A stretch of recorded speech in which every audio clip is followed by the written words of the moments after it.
So Phil, there's one very awkward question for you before we start. This has come from a junior member of the supporters. Steels or Papas? Steels any day. Thank you very much. Okay, so I'm going to basically start with some stadium questions, I think. I'm going to try and I'm trying to choose them as I go along, but let's just... this is one that first came up. There are some others, but this is quite important, I think. Is the proposed site in Freeman Street big enough, and has the club any insurances in relation to the land? Yes, the site's big enough. In fact, one of the last things John did, I think only yesterday, was measured it all out again, and yeah, it's big enough for the stadium, there's no doubt about that. Have we any insurance with regard to the land? At the present time, no. The land is owned by Links Housing Partnership, the former Shoreline, and so there will be discussions with LHP with regard to the future of the land. We did have a meeting with them last year about this, an initial meeting, and obviously we've got to line up further meetings with them to see what their proposals are with regard to the land being transferred to the football club. Okay, thank you. I'm not going to do all three. I'm going to try and mix and match a bit, really, so it doesn't get too dry. I also am going to relate to people that have put the questions in if I can, so they know that their question's been asked. I have 10 or 11 lines here, but basically it's been conglomerated into a quote. Most supporters are excited by the prospect of a new stadium in Freeman Street, but are wary of it being another false dawn. Can you give some detailed and verifiable information that it's a feasible project? Tell us, if you can, where the money is coming from. I'll let you do that bit before I go on to the other two lines. Is it feasible? That's the first one. Yes, it is feasible. When I say it's feasible, as you know, the club, we would have preferred Peaks Parkway. We felt that was the best site in the area. Having said that, the support from the council was not there eventually for that site. The council expressed their desire for us to look at Freeman Street, and we agreed to do that.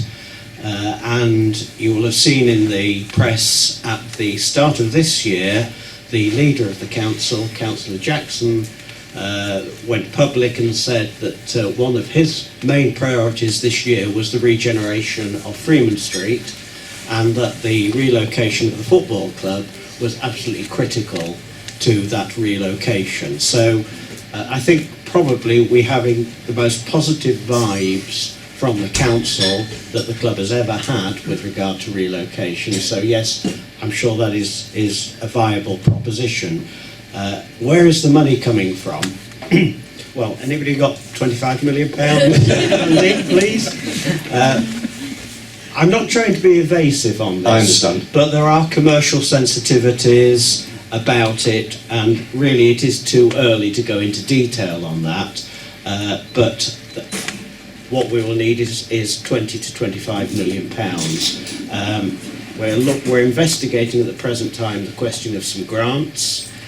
So that's a possibility towards it, football stadium improvement, and obviously we will then have to investigate with the council whether any public funding is available. We've had no promise whatsoever from the council that any public funding is available, but if it's part of their relocation, then that may be the case, although again I'd say it's far too early to say exactly where we are with that. Okay, thanks Phil. If I move on to the next three lines, which I'm going to ask, would you also agree that if we have not got everything in place by the end of 2020, the current board should abandon any thoughts of relocation and leave it to future generations? No way. The reason for that is that, as has been expressed in the past, if we want to move forward as a football club, we have got to have a stadium that is capable of generating income for more than 23 occasions in a year. it's got to be a 7-day operation. There's also a very important point, and I think John was talking about unsung heroes earlier. It will be a community stadium, and one of my unsung heroes at Blundell Park is Graham Rogers' Education Trust, Sports and Education Trust. Last year they were involved in over 200,000 contact hours in the community. 200,000 hours of working in the community on health and education. And I think very few people actually know how much Graham's group do in the community. They are very hampered for space here, and again, a community stadium would be great for them. Absolutely. Okay. Just to go on the back of that, Phil, in relation to a couple of questions that I've been asked. Car parking. Is there any sort of bolting in the whole procedure for car parking? And because me and Terry are old, is there any prospect of ever, do you think, of the BTP allowing, for example, Grimsby Dock Station to reopen, which would assist the movement of supporters in and out of the town? There will be, obviously we haven't done detailed plans yet, but there is sufficient space for some car parking, not sufficient car parking for example, the 2,000 car parking spaces we aim to have at Peaks Parkway. Nowhere near that. There are public car parks in the vicinity, and there's potential for off-street parking as well. So there'll be more parking than there is at Blundell Park, which isn't difficult, and there will be, as I say, public car parks. So far as the station, well, if you can persuade Network Rail to reopen the station, it would be delightful. Perhaps we need to get Martin Vickers MP on it, because he seems to be doing well with Sligots Lane and Boris Johnson. Perhaps we could have a campaign to reopen Dock Station for Grimsby Town Football Club.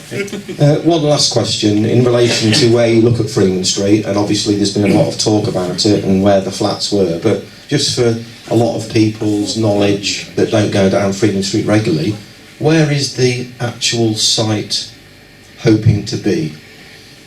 It's to the rear of the market. At the moment, there's an area from the market up to Ryby Square, where frontage, I think it was called the Agra site, owned by the Freeman. That's been demolished, so it's not that site, it's behind that to the rear.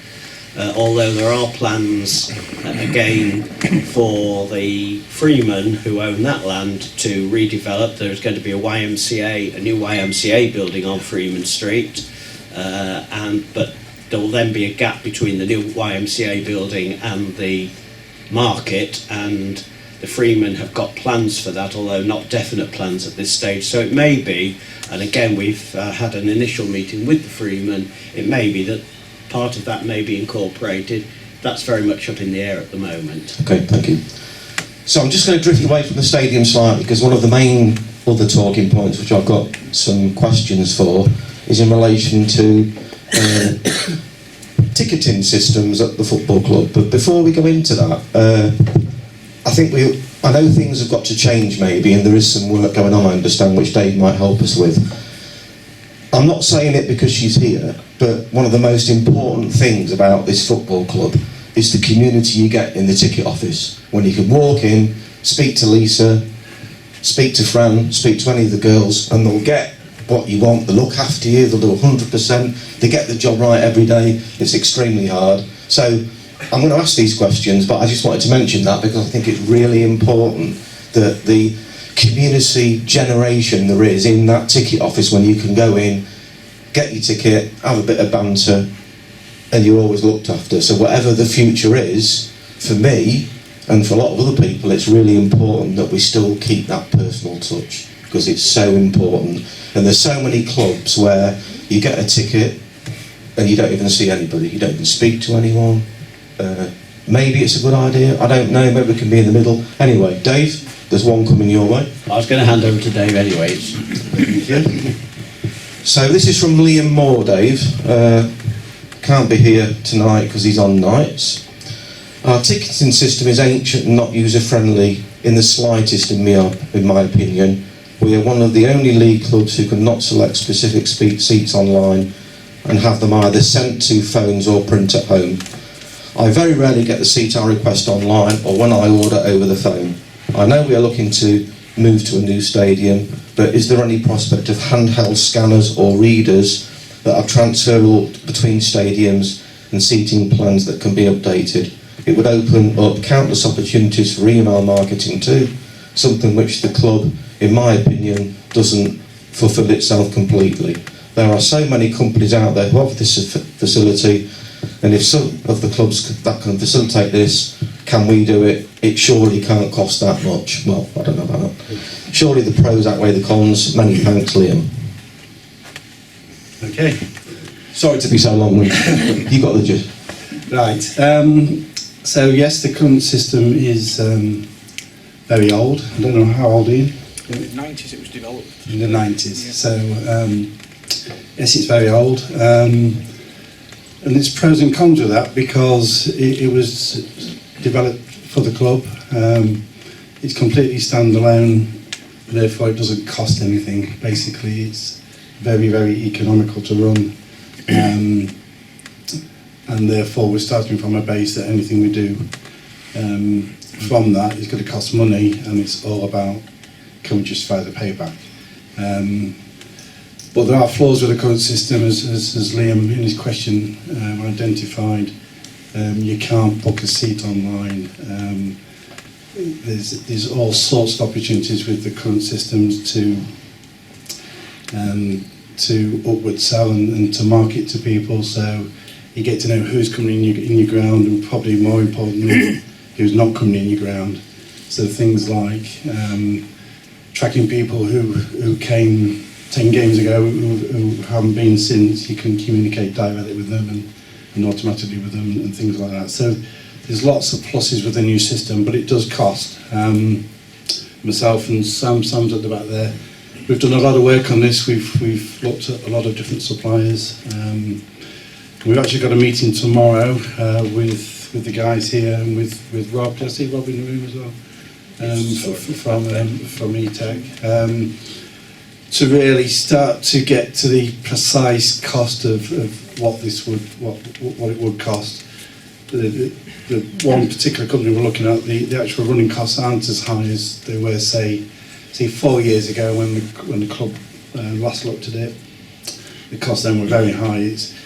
The systems have come a long way since then, and they are much more economical in terms of the day-to-day running.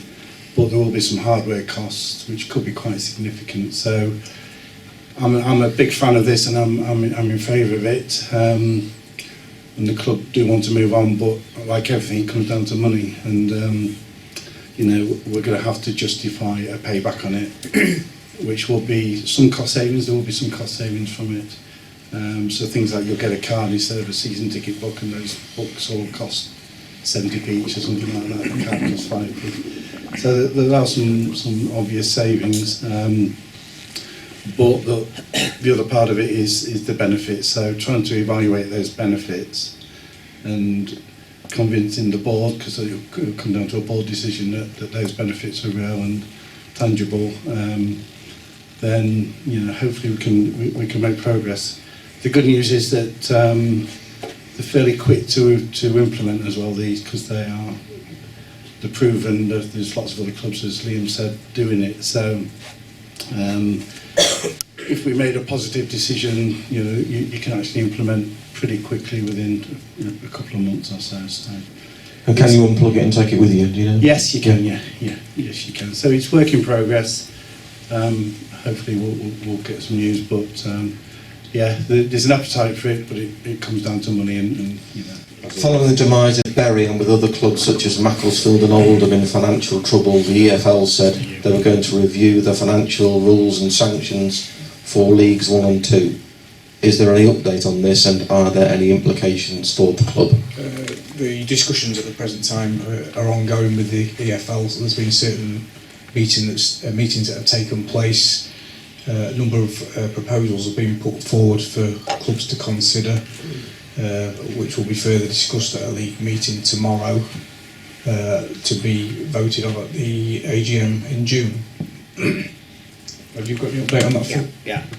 This goes back really to the salary cap management plan, which the EFL operate in League 1 and League 2.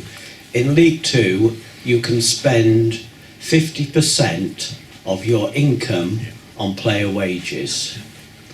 Income is obviously your gate receipts, what you get from the EFL.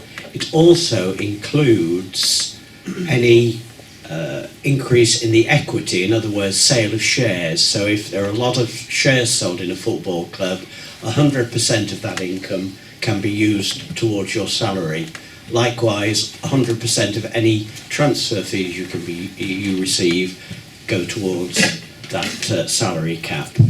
The problem that arose at Bury, and I can't go into great detail because I have in fact received today a report that the AFL have had into Bury, but basically was that they had a rich owner for many years, and when he decided he'd had enough, the club was left with a salary level that they could just not manage.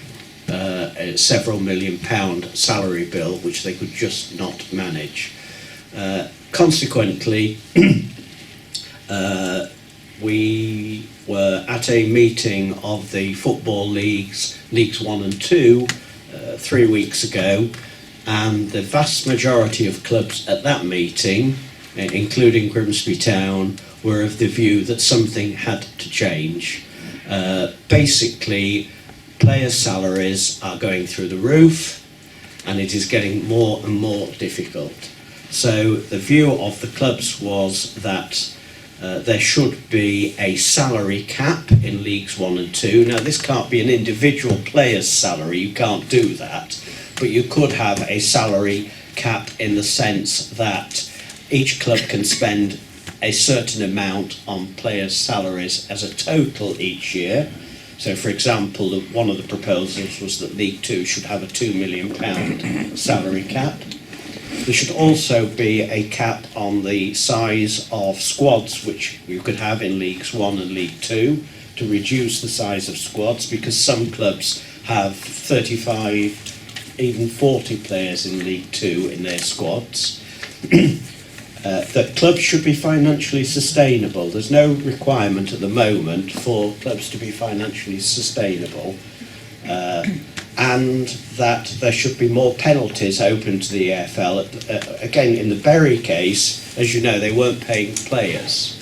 The only penalty open to the EFL was to put a transfer embargo on them under the regulations. Well, what is the point of a transfer embargo in February when there isn't an open transfer window? So proposal was that there should be a points deduction, an automatic points deduction for clubs that did not pay their wages.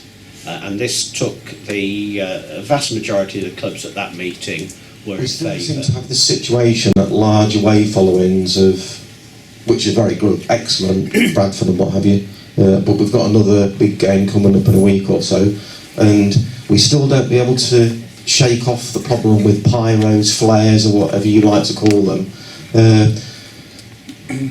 Most people are concerned about whether it would have an impact financially on the football club, because we've seen this situation before.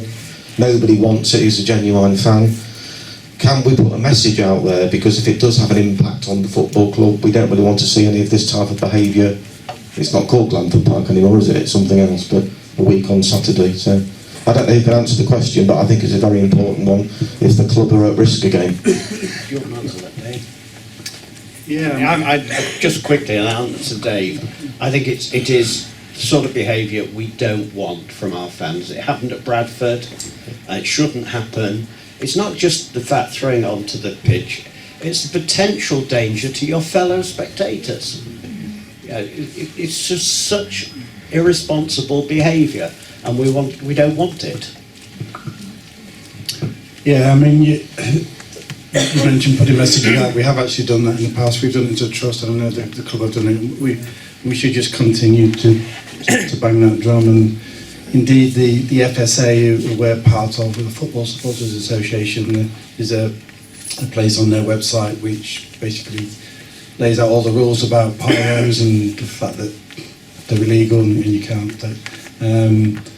And I think in our programme notes, we actually took a copy of that and made it clear. So we keep putting the message out there. It's at the end of the day, it's I don't know who's doing it, but it's presumably young, enthusiastic supporters who like that sort of excitement. But as Philip just said, there's people with asthma and breathing difficulties amongst the crowd. It's just not right. So if you want to support the club, then just do it loud and proud. But please leave the pyros out. Right, I'm going to nip back to the stadium, Phil. Regarding the new stadium, many fans feel helpless and would like to do more to help the process. Is there anything at all the fans can do at this stage apart from wearing a placard saying "Keep the people"? I think it's early days for the fans to be involved at this stage, other than to continue supporting the club. Keep coming to Blundell Park. Let's have the attendances up to show that we've got a viable football club and more people want to attend. That would be great help. But as and when we get further along the road, then I'm sure there'll be lots that we want to involve the fans with. Thank you. It's their stadium. It is, yeah, and I know that when we get to that opportunity, I'm sure we will. So moving swiftly on to the next contentious discussion base. What is the situation with season tickets for next season, i.e. when will they go on sale, Lisa, and when we will know what we're paying? Dave, to do it? Yeah. Right, okay, so this has been discussed and we're well down the track of getting to a decision on this. I think it's worth pointing out that as a club, we don't actually need to put season tickets on sale early. When we see other clubs doing it and we get feedback from fans saying, well, Lincoln are doing it, so why aren't we? It's because they need the money. Their cash flow relies on getting that money in early. The way we plan our cash flow is that it's planned for June, and that's certainly the case for this season. We don't actually need to do it, but for this season we do see the benefit of going early and then going on the back of all the enthusiasm that we've got at the moment. So we're in the process of settling the prices. An early indication would be there will be a small increase for some, but not all. There'll be some rebalancing within that. So kids, for example, we've looked at that. I think when we compared our prices last year, we were a bit more expensive on kids than some of the other clubs. So we're going to rectify that. We're going to tidy up a couple of other things, like we've got a 15 to 18-year-old category, which we think is unfair, so we're going to change that as well. So there'll be some rebalancing, a very small increase, but we'll get to a final decision probably next week and be on sale the week after, is the plan. Do we know any details of pre-season matches or a tour, and when does the season start? The AFL season starts on the 1st of August, which is incredibly early. Very early. Ollie is going to take the players away on a pre-season training abroad, but he doesn't want to play any matches, so it's really going to be a hard-working boot camp for the players for a week. He wants them together to build up the squad togetherness, and he's going to make them run and run and run, he said. So it's a fitness programme rather than anything else. This is something that's come up 2 or 3 times, Phil, going back to the stadium. Bearing in mind the sort of, we've already discussed the people, which you've said that we can placard and you won't. It's quite a tight area, isn't there? Would there be any compulsory purchase of anything if you had to, if there was a delay to the development or for the footprint the ground requires? Would you have to spend extra money, do you think? I know it's early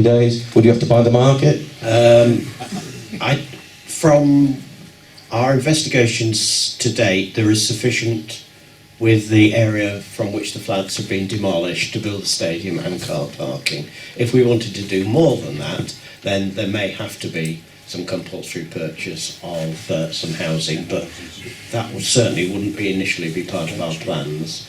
And instead of the pontoon end, the P-bung end. Loving it. There's somebody written me this, and I might not be able to write it very well, but just correct, whoever's written it, correct me if I'm wrong. Can ambient disabled match day tickets be extended to the pontoon? Is that right? Whoever wrote it? It's in every stand. Ambulance tickets. Oh right, okay. It's in every stand. Does anyone who wrote who wrote it? Do we know? I did, because we got told that we could only go in the main stand. Okay.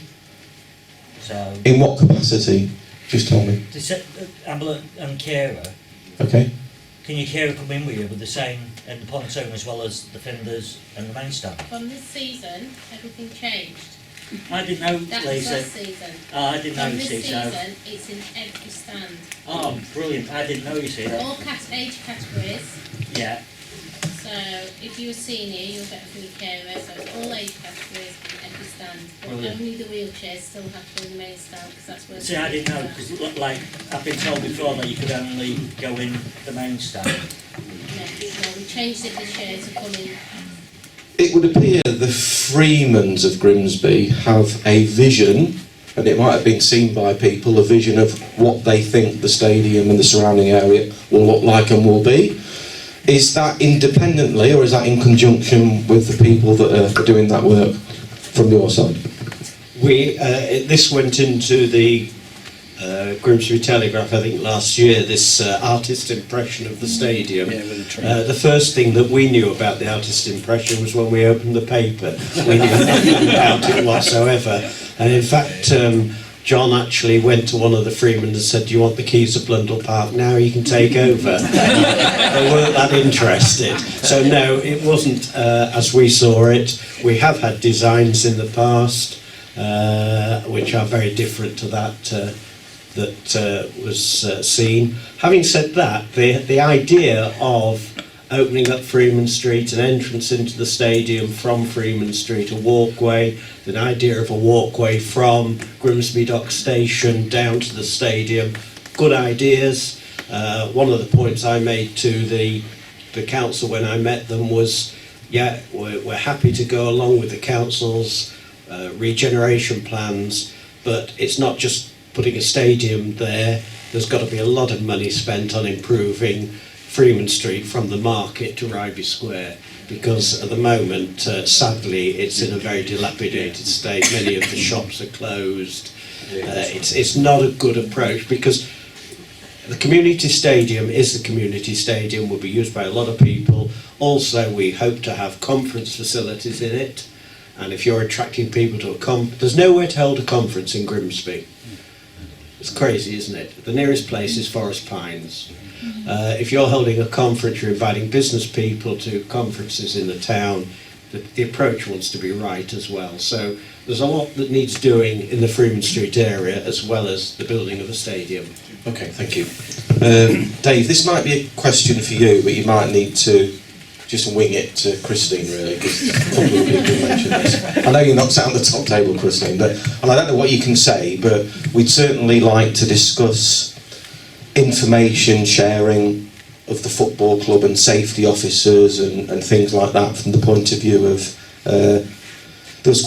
I know of some complaints when people went to Bradford, particularly about people standing on seats, standing in the vomitory areas, people couldn't see, and there didn't seem to be a lot done about it. I know some incidents that happened because me and Christine discussed it, and it's probably stuff that if it's ongoing we can't, but is there anything fed back that you know or Christine knows in relation to... There's a few people that were in the Malmere stand that probably slightly agree, you've got the ticket, paid the £20, was shoved in the corner, everyone stood up around them. No, sadly on this particular occasion, the steward supervisor or response people, whatever they call them, police officers took a back seat. and people just felt a little bit aggrieved, I think, in some areas of that stand, which was really busy. Does anything get sent back? Does Nick share anything? Can anyone enlighten us? Because we don't seem to know what happens. We all mumble and chant about it and we go home, and it just sometimes get lost unless we've discussed with Kristen it's a specific offence. Long questions. Thanks for that one. I've had no specific feedback on that, but I was in that stand, so I know exactly what the issue was. And persistent standing through a game is a problem, particularly for those who need to sit, who don't want to stand.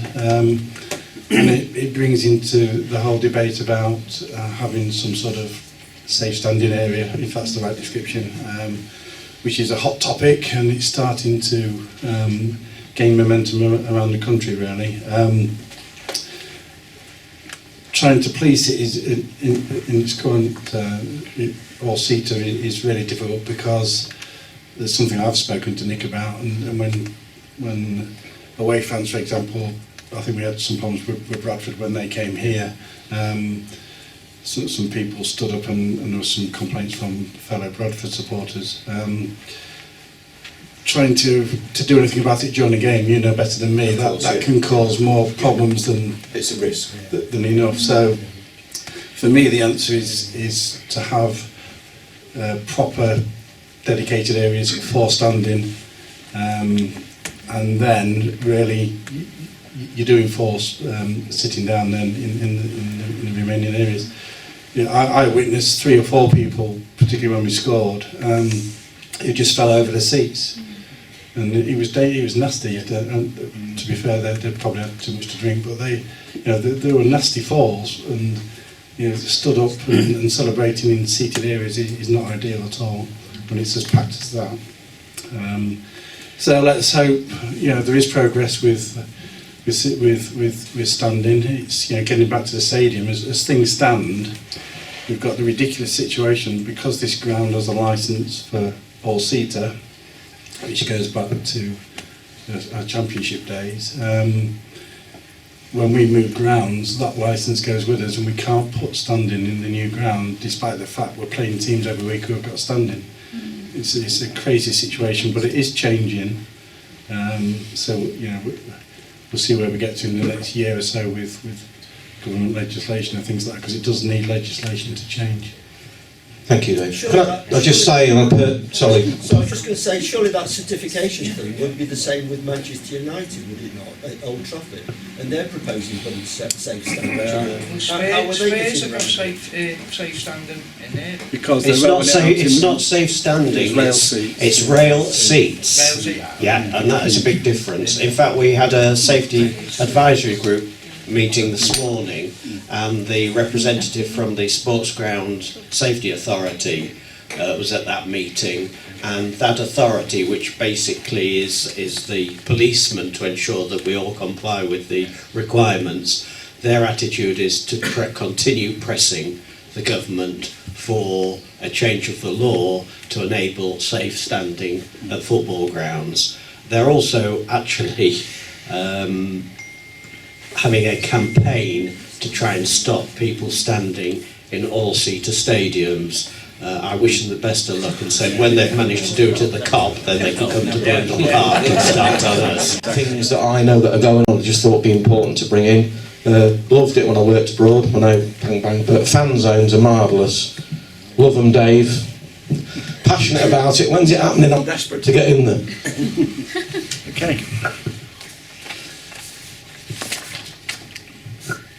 Right, fan zone. We know it's been something that the fans have been asking for, and we know that around Blundell Park it's very difficult because we've got no space.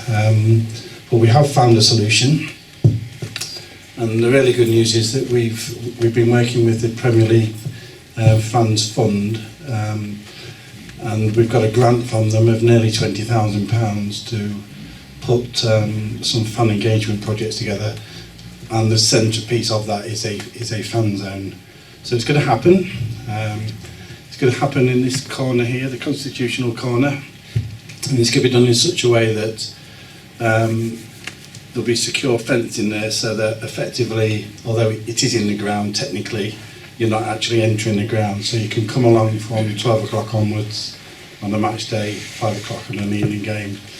And there'll be a big marquee in there. There'll be a kids zone for playing on inflatable, like speed gun, goal, that sort of thing.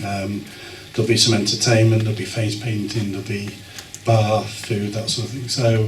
So yeah, I mean it's not massive, but big enough, I think, for what we need. So fans have asked for it, and we're going to get it. Absolutely. If everyone's experienced them, they're a fantastic thing to do. Really good. And I should just emphasise, it will be for home and away fans. Yeah. So again, you know, I go to most away games, and we mix with away fans all the time, and it's a pleasure. It's great. It's Colchester was really good last year. Just swapping stories, and that's the way it should be. Obviously, we might need special arrangements for some games. I don't know. Don't know. But even at Lincoln, when Town went to Lincoln, you could go into their fan zone, no problem at all. There's no reason why fans can't mix. And it will be a family fan zone, so families will be encouraged, and hopefully it'll be a big success. And that the work will start on that during the close season. It'll be ready for the start of next season. Thank you. No, the bar doesn't go into the back of your house, Andy. I was just going to say, can you use mine? Would you have to have a match ticket to come to it, or could, No. in theory, anybody could come? In theory, anybody could come. I'm not too sure why they would, but Yeah. well, that could happen, yeah, because you're not going in the ground. Yeah. So no. Okay. So, moving on then. I applaud the 33 fans that came from Newport last night. I really do. But next question for, I suppose, Phil or John.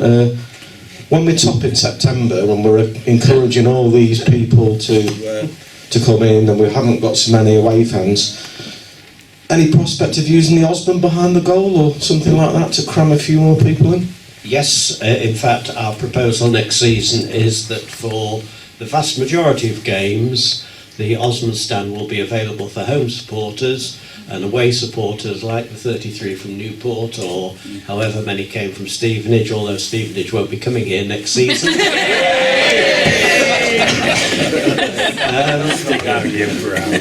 They will be in the corner.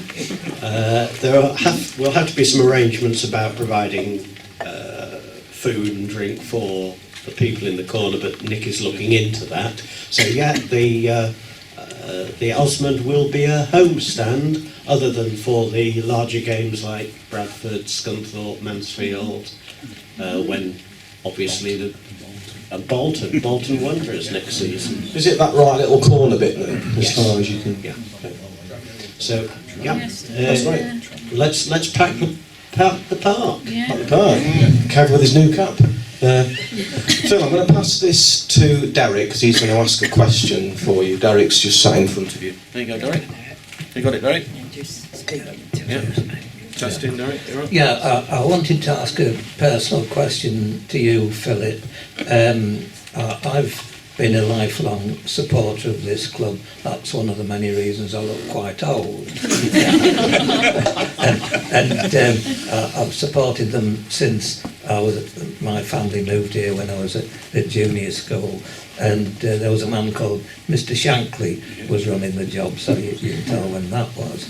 Now, followed them through thick and thin, then sadly, 26 years ago, I lost my sight suddenly.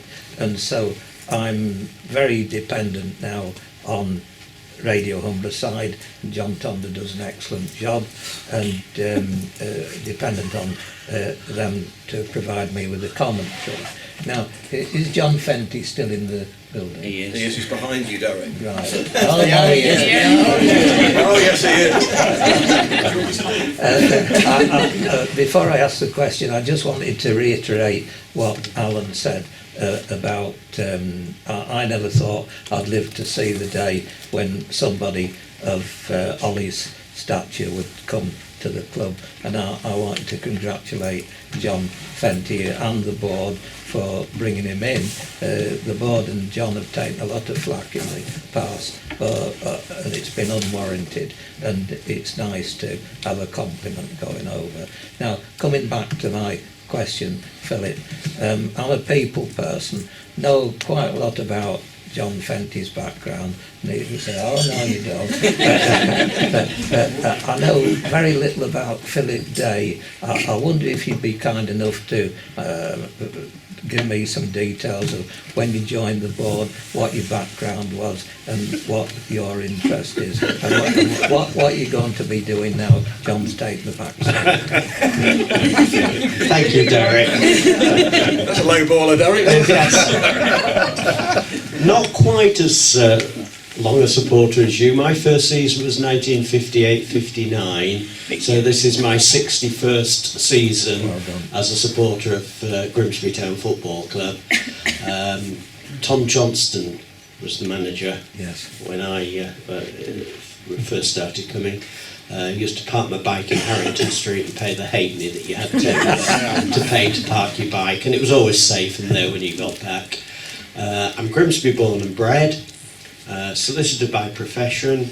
I was for 42 years with Wilkin Chapman, senior partner at that firm, and I was senior partner for 6 years, and saw the growth of the firm to what it is now, the largest legal firm in the region, from between Norwich and Newcastle, now employing 500 people.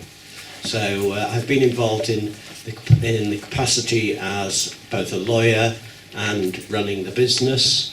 So I think I can bring those skills to running a football club. At Wilkin Chapman we used to budget every year to see what profit we would make. At Blundell Park you budget each year to see how little loss you can make. That's the big difference. But yeah, that's my background. Went to university but always came back to Lincolnshire, and as I say, been a supporter for 61 years now. I've spent time in every stand in this ground, but my favourite was still the old Barrett stand. Thanks, Phil. What made you join the board, Philip, please? A certain Mr. Fenty I thought you were going to say that. decided two things. I was actually asked before I retired, but I took the view you can only do, a bit like John now, you can only do one job properly, and being senior partner at Wilkin Chapman would not have given me the time to devote to the board.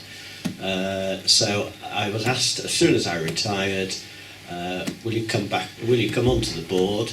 And I can tell you that in the 7 years I've been on the board, we haven't had a bill for legal services. Excellent. Thanks for being squeaky. Thanks for joining. Okay, thanks, Derek. Thank you very much. Just to go back to the stadium again, Phil, you've done this slightly, but just to wrap it up, will there be a proper consultation to gauge the views and expectations of supporters, not a box ticking exercise when plans have already been decided? But there most certainly will be. If you remember when we were looking at Peaks Parkway, we had some open days, we asked supporters to come along, give us their views. Absolutely critical. I said earlier, it's the fans' stadium, and it's got to be right for the fans.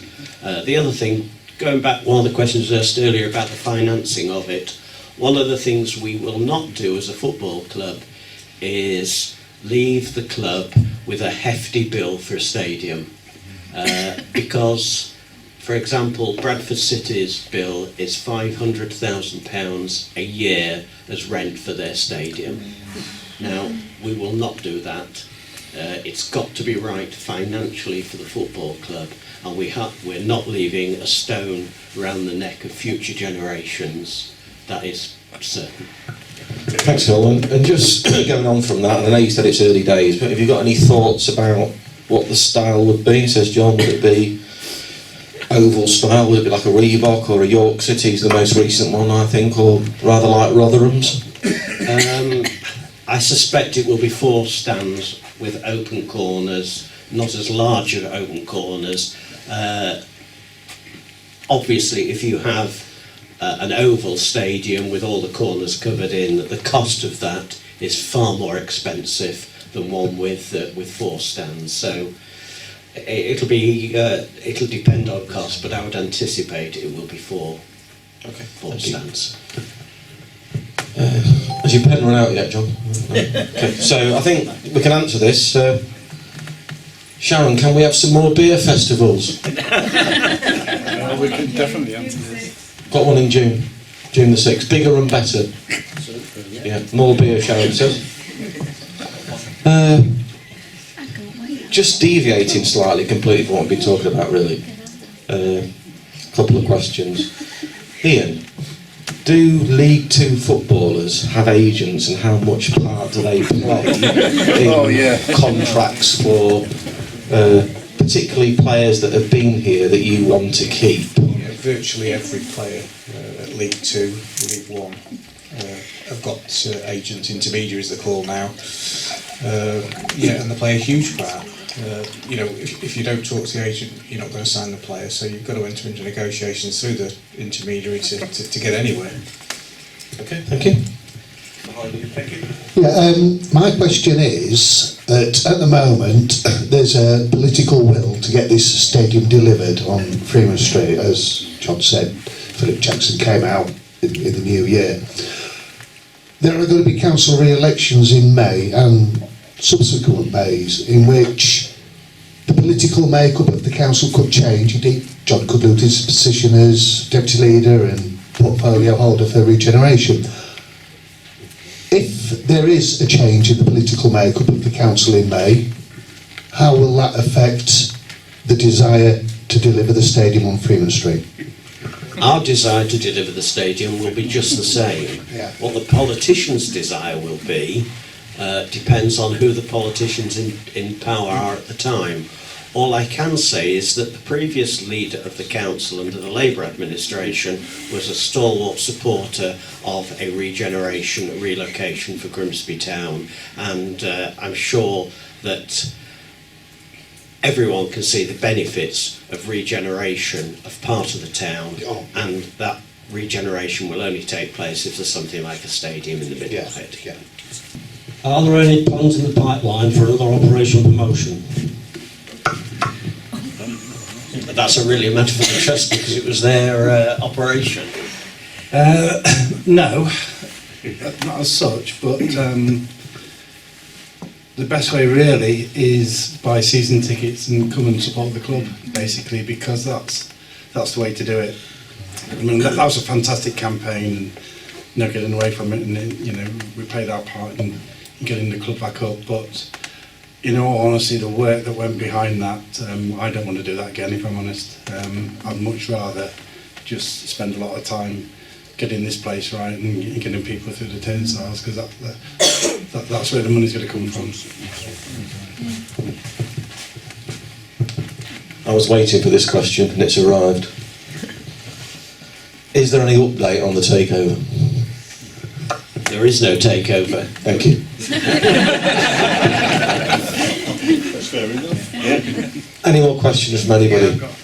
Just got one thing for you, which is quite interesting. There you go. Right, I've heard from the hospital, and obviously they're very, very busy these days, but ever since Ollie's taken over, there's been a reduction in neck braces, right? Because for the last 2 years they've had to buy that many neck braces, it's been impossible. But I'd like to thank the club because things are going quite smoothly now, and Saturday nights are quite easier. Thank you.